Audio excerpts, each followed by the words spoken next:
Hi හැමෝම හොඳින් නේද? මම හිතන්නේ මම මේ වීඩියෝ එකකින් ඔයාලව හම්බෙන්නේ මාස දෙකකට විතර පස්සේ. මොකද මම මගේ මව් රටට ගිහිල්ලා ආවා මගේ මේ බබාලා දෙන්නයි මහත්තයයි එක්ක.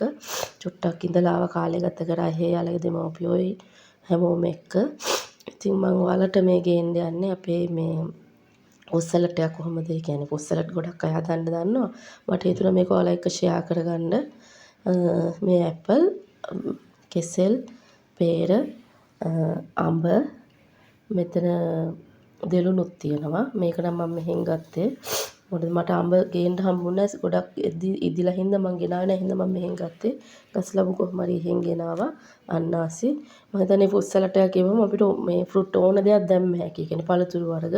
ඉතින් මම මේක ඔයාලා එක්ක ෂෙයා කරගන්න යනවා. අපි බලමු කොහොමද එන්නේ කියලා. මම දැන් ඔයාලට පෙන්නන්නම් මම ෆුඩ් සලාඩ් එකට ගත්ත දේවල් මොනවද කියලා. මේ තියෙන්නේ ගස් ලබු, එතකොට මේ අන්නාසි, මේ තියෙන්නේ අඹ, මේ තියෙන්නේ මෙතන තියෙනවා කෙසෙල්, පේර, දෙලුම්, එතකොට මොනවාද ඇපල්. කෙසෙල්, පේර, දෙලුම්, ඇපල්. මෙතන තියෙනවා ප්ලම්ස් ටිකක් මම අරන් තියෙනවා. මම ඊට පස්සේ රතු සීනි අරගෙන තියෙනවා. මම මේ අලිගට පේර ගෙඩියක් පොඩි කරලා අරගෙන තියෙනවා. මම ඒකට සාමාන්‍ය දානවා.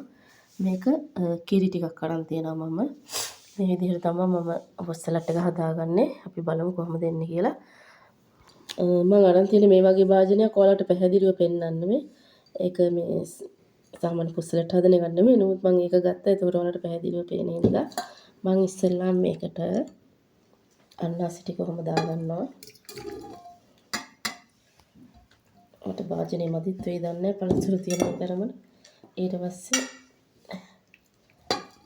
මැංගෝ ටික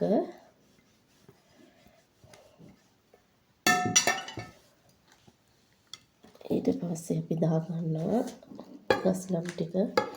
ඒකෙන් මම ඔක්කොම දාගන්නේ භාගයක් දාගන්නවා වැඩි වගේ.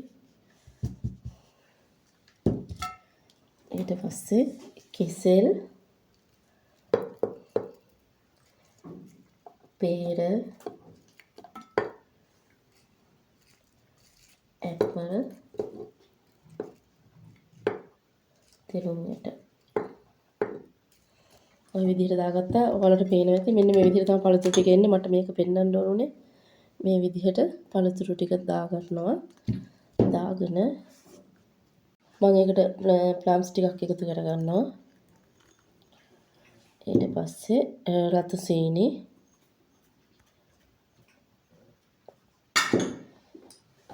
මේක මේ අලිගට පේර එක මම ඒක ක්‍රීම් එක වගේ හදාගෙන තියෙන්නේ.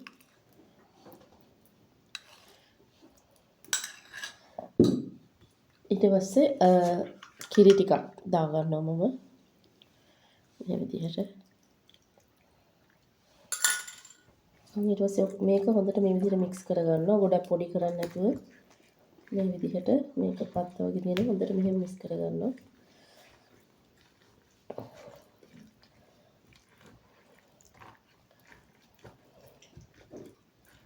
මේ විදිහට තමයි ෆුඩ් සලාඩ් එක මගේ ආවේ. මේ ඔක්කොම මික්ස් කරලා ලොකු ෆුඩ් සලාඩ් එක මේ සමහර අය කියයි මේක මම හැදුවේ වෙනස්ම විදිහකට. සමහර අය වෙන වෙන විදිහට හදනවා.